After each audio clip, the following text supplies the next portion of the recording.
this is obviously the biggest PI apparel that that I've been to.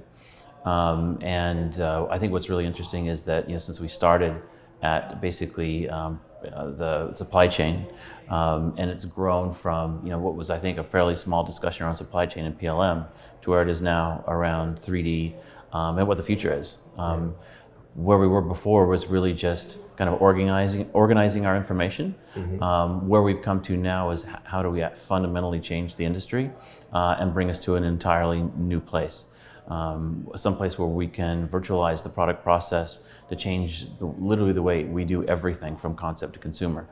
I think it's a change that we've needed within the industry for a really long time. I feel like it's a change that will enable us to do all sorts of new things, to be more consumer focused.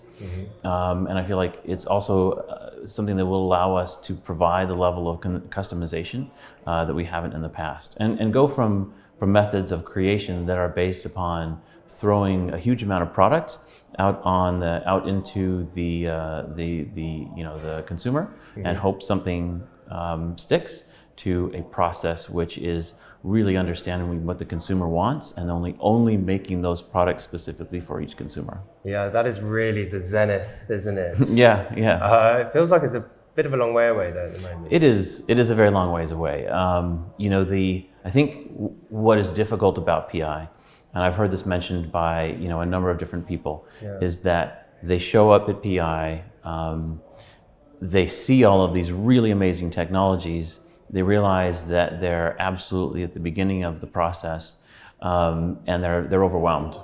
And I think what some of the tracks that have gone on today, the IKEA one was a good example, where they showed people really what IKEA is actually doing all of the things that we're talking about. They are talking about how from concept to consumer, they have digitized the entire experience all the way out to consumer with an AR app that allows the consumer to decide what exact piece of furniture they need in their home. I find that really interesting because where do you think the apparel fashion industry is going, right? It's going toward a customization model. You have a company like IKEA from a different industry leading the way. And I think now we've painted a picture that this is where the industry should go. These are the technologies that you need. And so now I think companies can come in, see the technologies, but then also understand this is how I'm going to put them together into a process that's really going to make a difference within the industry. Yeah. What do you see as the biggest process changes that are going to happen in the next few years then? So within the last 2 or 3 years, I think we started at a point where you had only product development teams using 3D tools.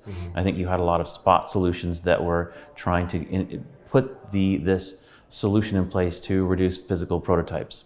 I think where it needs to go and where it's going very quickly, PVH is really leading the way in this regard, is using 3D assets for planning, creating within design and product development digital assets, and then using those digital assets for assortment planning, for 3D retail planning, and then for selling to the consumer. And as you've seen IKEA then actually selling to the consumer and using it in consumer experiences. And I think that's where we're going. Where we are right now is moving away from kind of crawling out of the primordial sludge from just this simple tool-based solution to a holistic solution that encompasses concept to consumer. Yeah. One of the great things that some of these technologies will provide that often gets talked about, and I know you've spoken about it yourself, is the sustainability side of things. And obviously sustainability, much like innovation, much like digital transformation, is a much overused word, but it encompasses a lot of different things. Yeah, it's interesting. We just recently added a PhD in sustainable science to our team. And I was not prepared for the potential impact that she was able to show us on how sustainability can impact this process. So in the past, when we tend to talk about this whole opportunity, concept to consumer, virtualizing the product process as plan, create, and sell. And those are the areas which we think are going to be impacted. And typically what we said for plan, create, sell is that we believe that you can save time, We believe that you can save money, and that through making better decisions, you can also make money. You can generate more revenue because you make better decisions and put together better assortments. We said that we think that because as you virtualize the product process, you stop producing all of those types of samples. So development samples, ad samples, salesman samples specifically. You have companies that can produce as many as 15,000, 30,000 samples over the course of the year. You put that together across multiple industries, and you can have hundreds of thousands of samples being produced every year that never see the consumer. Mm-hmm. So what we were able to do was take a look at a sample, understand, and this could be, this can also be applied to things like returns as well. We began to quantify how much waste material comes from those digital samples is generated, how much actual material goes into making the sample, what's the water usage, for cotton product, what is the chemicals that are released into the environment. What is the wastewater that's generated for all of this? And we're able to quantify it very clearly into exact measurements that we could say, this is the amount of energy that's used, and it's equivalent to so many, the amount of energy that so many houses use per year. So we're able to start, I think, telling a story to the leadership of apparel companies of just how massive of an impact this can make. So I don't know if you know, but in order to make a single cotton t-shirt, it takes 2,700 liters of water. That's equivalent to the amount of water that one person drinks in an entire year. So to make one cotton t-shirt, you make the same, it costs the same amount of water that one person drinks in an entire year. That's an unbelievable impact. So, and it's most likely even more in less developed countries. So when this footprint that we currently have within the industry, we need to really start understanding what the impacts really are to the planet.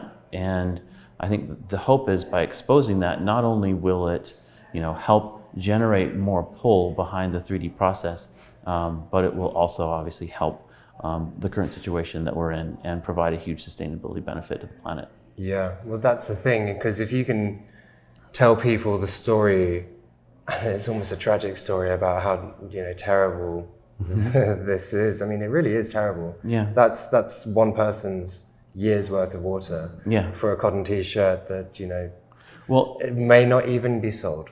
And for all of that product development, for everything prior to consumer, all the samples that we create, all for decision making or for salesman samples, those will never see the consumer. There's literally no purpose in creating them. Yeah. So if we can virtualize the process, we can make a massive impact on the planet. And I think that should be a goal of many companies these days. Yeah, well, that's the first goal, isn't it? To reduce those samples, because that's completely wasted. I guess the next goal in this zenith that we're looking for is perhaps a plan, sell, create system where you only, as you touched on earlier on, you only create it once you've sold it, and if you can get that manufacturing process sped up enough and maybe localized, and the supply chain obviously needs to back that up, then you don't need to ever have a wasted product. Yeah. The industry right now is and again, maybe this is another area where I think we need to start looking into. Sometimes when I talk about the process of plan, create, and sell, I add something else in there. So plan, create, make, and sell. This make process is really about digital manufacturing. Okay. Both the creation of digital content that can drive automation within a factory, but also the automation that happens within the factory. So automating the flow of information to the factory, and then once the factory gets it, using that automation using that information internally, digitally, to automate the process. The other thing that once you start automating the factory itself, then you sort of free the factory from being in a particular location based upon labor costs, and that means that you can create product close to the consumer, so you get rid of all of the shipping, you get rid of all of the packaging, and you can literally, and the transportation that goes into that. So the bottom line is that if you envision this world where you're creating very little upfront footprint based upon product development and product, the product process. You're as you're saying, you're making a custom product for a particular individual instead of shipping out all sorts of different, shipping out a huge line and hoping it sticks. And then finally, you're manufacturing that custom garment close to that consumer, so that there's very little transportation and cost incurred with actually getting it to the consumer. And not only that, the garment that you produce can be produced with local resources at a local cost, so that someone getting a product in a less developed country gets it with local materials at a local price point, and someone in a more developed country gets something with their local materials and at their local price point. Okay. So you start to create a balance of, depending on people's standard of living and dependent upon people's ability to pay for the goods they need, they are priced and presented appropriately according to that market. Yeah. I feel like there's so many opportunities in all of the areas of fashion, apparel, footwear industries to change. Yeah. There's so much ground to make up, but actually it's possible that this industry could really turn itself around and be a leader for how things should really be done, because these problems do occur in other industries as well. I think we have an interesting group of people that are part of the fashion industry. Most of these people are very forward-thinking. They're very concerned about the planet. They're very concerned about the people who are wearing the clothing. And I think that there's a push within our industry to really make it more clean. And I think as we can make people more aware of what's possible, and again, even from the financial standpoint of saving time, saving money, making money, those are all fantastic. But when we can add that extra piece of, we can make this whole fashion industry much cleaner and hopefully even beneficial to the planet rather than negative to the planet. I think that's, as you said, I think that's going to hopefully drive a lot of industries to take the same approach. Yeah. One thing I wanted to ask you is, but we always talk so much about technology, and it feels like everyone always wants to implement it now and implement rapid change in their companies and organizations. What do you think are the common mistakes that people are making when they're actually trying to do this? The largest mistake that people make, and I can say this without qualification, is that many people say, I want to get into 3D, which piece of software do I buy? That's the wrong approach. Because you're taking a process and you're making it virtual, you're making a digital twin basically of your physical process. You have to, it is a process change. It is quite literally a process change. So the way you're going to work is going to be different. The tools that you need are going to be different, and the assets that support that are going to be different, and potentially even the integration with your existing systems are going to be different. So the place to start is to understand how your business operates, what your capabilities you need for a virtual process. You also need to think about then what that end goal looks like. What are you trying to accomplish from concept to consumer? Then once you understand what capabilities you need and the process that you're going to put in place, then you start plugging technology, and I'm not even going to call it software. You start plugging technology into that process where it fits and where it can activate it. It doesn't need to be 3D. 3D I think is a great solution, because for apparel has forms, that's wonderful. But there's 2D solutions that we're not using, visual solutions that we're not using, that can help that process immensely as well. So I think that's the biggest mistake, is not thinking of it as business process change and not planning for that process change, and really not even thinking that there's more than one piece of technology that needs to plug into it. There's a lot of different things. Exactly. But in the end, it's really about an evolution. You have to realize that change management is going to be part of this, and that people within an organization are not suddenly going to be able to flip on a light switch, go from working in the old way to the new way. You need to educate them, you need to bring them along on the journey, you need to paint a picture of the future, and then you bring them along to that future in a phased approach. And companies have done that, PVH has done that, other companies have done that, and it's been very successful. Yeah. How often Did you see this in Nike, and did this really drive your ability to sort of lead the way in thought-provoking consulting? So with Nike, I mean, I was with the company a very long time, starting in the mid-90s and then leaving Nike in 2015. We was able to build, starting in the year 2000, looking at 3D at that point, and then taking that journey to understand, making the mistakes, understanding what that whole potential is, and then working with the team starting in 2010 to build an actual 3D team to start implementing these ideas within the product categories. Mm-hmm. So that work that we did, because it took so long, and because it took so long to convince leadership and to get people on board, it eventually gained momentum. But I understood then what are the key things that you need to do to get people to speak the language of design, to speak the language of IT, to speak the language of product development, to get them on board. And then how do you speak the language of leadership to help them understand the benefits? So I kind of learned those lessons. We have continued to prove out those lessons with thought-provoking consulting. As the lead principal for thought-provoking consulting, I've been able to, we've built a team that we can now take into companies like PVH and Carter's, and we can take them on that same journey, but in a much more compressed timeline.